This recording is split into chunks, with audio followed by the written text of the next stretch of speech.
सदर मोहतरम जनाब रुस्तम खान साहब, मेहमान खुसूसी सूफी हाजी डॉक्टर मिर्जा इसराइल साहब, मेहमान खुसूसी मोहम्मद जाकिर हुसैन साहब, मेहमान खुसूसी डॉक्टर नौशाद सिद्दीकी साहब, मुअज़्ज़िज़े अस्हाब इकराम, मेरे सभी असातिज़ा और हाज़िराने मस्जिद, अस्सलामु अलैकुम व रहमतुल्लाहि व बरकातुहू। वालेकुम अस्सलाम व रहमतुल्लाहि व बरकातुहू। नहमदुहू व नुसल्ली अला रसूलिहिल करीम, अम्मा बाद फ़अऊज़ु बिल्लाहि मिनश शैतानिर रजीम, बिस्मिल्लाहिर रहमानिर रहीम। कुरान पाक में अल्लाह ताला फरमाता है, इन्नल्लाहा यामुरु बिल अदली वल इहसान, सदाक़ल्लाहुल अज़ीम। बेशक अल्लाह इंसाफ और भलाई का हुक्म देता है।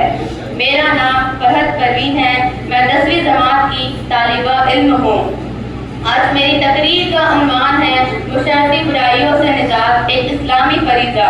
इस्लाम में ऐसा दीन है जो सिर्फ इबादत का नहीं बल्कि मुकम्मल ज़ाब्ताए हयात है। इस्लाम हमें सिर्फ नमाज, रोज़ा, ज़कात और हज नहीं सिखाता बल्कि इंसाफ, अखलाक और माशरती भलाई का सबक भी देता है। लेकिन अफसोस, आज हमारा माशरा झूठ, जुल्म, बेहयाई और खुदगर्जी जैसी बुराइयों में डूबा हुआ है। हम नमाज तो पढ़ते हैं लेकिन दिलों से इंसानियत खत्म हो चुकी है। हम रोजे तो रखते हैं लेकिन जुबान से झूठ बोलना नहीं छोड़ते। क्या यही इस्लाम है जिसका पैगाम हमारे नबी मोहम्मद सल्लल्लाहु अलैहि वसल्लम ने दिया?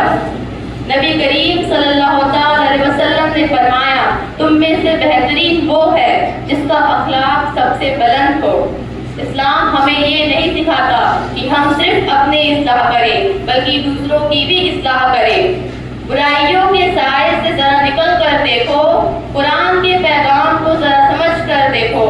जो चले नबी के रास्ते पर यकीन से, वो जीता है इज्जत की जिंदगी, जरा जी के देखो। आज हमारा माशरा एक ऐसे मर्ज में मुब्तला है जहाँ लोग पैसे को जाया और दिखावा करने को इज्जत समझने लगे हैं। शादियों में और दीगर प्रोग्रामों में लाखों रुपए सिर्फ इसलिए खर्च कर दिए जाते हैं कि लोग क्या कहेंगे। लोग अपनी हैसियत से ज्यादा खर्च करते हैं ताकि उनकी शान बनी रहे, लेकिन इस्लाम ने फिजूल खर्चों पर सख्ती से मनाही है।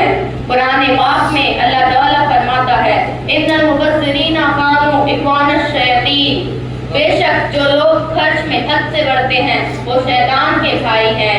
सोचने की बात है, जो अपना माल बेकार में जाया करते हैं अल्लाह ताला उसे शैतान का भाई करार देता है। क्या हमारे लिए शैतान का भाई कहलाना शर्म की बात नहीं है?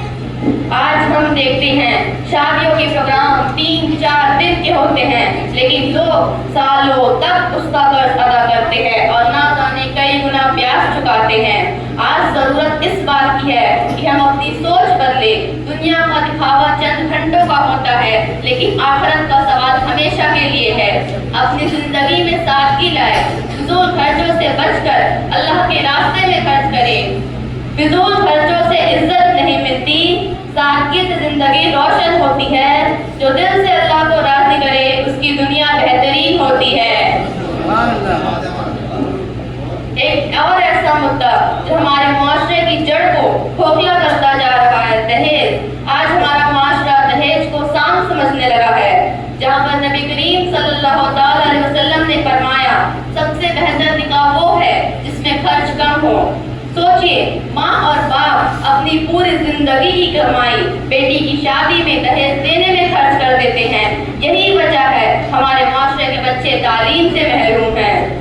अगर यही पैसा वो अपनी बेटी की तालीम पर खर्च करे तो ये तालीम उनकी बेटी की जिंदगी के हर मरहले में काम आएगी। एक और ऐसी बुराई जो हमारे माशरे की रूह को खोखला करती जा रही है, बेहयाई। जो औरतें इस्लाम को हकीर जानती है, इस्लाम की बुराइयां करती है, उन औरतों को सोचना चाहिए कि पहले लड़कियों के पैदा होते ही उन्हें जिंदा दरगोर कर दिया जाता था। यह इस्लाम है जिनकी बदौलत लड़कियों को जिंदगी मिली। जिस तरह जो औरतें कहती है हमारा जिस्म हमारी मर्जी, हम पर्दा नहीं करेंगे, मैं उन औरतों से कहना चाहती हूँ, इस्लाम औरतों को कीमती बताता है। जिस तरह कूड़े कचरे को तिजोरी में नहीं रखते और सोने चांदी को रखते हैं, क्यों? क्योंकि वो कीमती है। जिस तरह हर किताब पर गिलाफ नहीं चढ़ता लेकिन सिर्फ कुरान शरीफ पर गिलाफ चढ़ता है, करने के लिए ताकि हम जान सके कि اس کی تعظیم کر سکے. اس لیے اللہ رب العزت نے پردے کا حکم ہر اسلام کو ماننے والی شہزادیوں کے لیے دیا. Very good.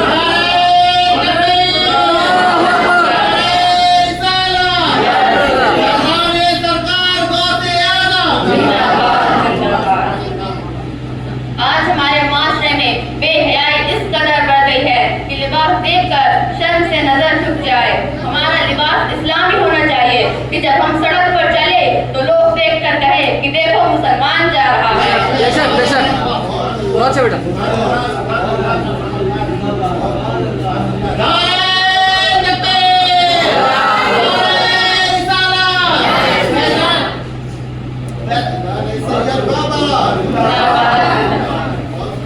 بہت خوب بیٹا. بے شک عورتوں کے لیے پردہ فرض ہے، لیکن میں ایک سوال پوچھنا چاہوں گی، عورتوں کو پردہ کرنے کی ضرورت کیوں پڑی؟ کیا آپ کے پاس اس کا جواب ہے؟ عورتوں کو پردہ اس لیے کرنا پڑا کیونکہ مردوں نے اپنی نظر کا پردہ نہیں کیا. اسلام نے حیا اور پردہ صرف عورتوں کے لیے فرض نہیں کیا بلکہ مردوں کو بھی اپنی نظر پر پردہ رکھنے کا حکم دیا. بے شک. دین ہمیں حیا اور شرافت کی تعلیم دیتا ہے. قرآن اور سنت کی روشنی میں زندگی گزارنا بے حیائی سے بچاتا ہے.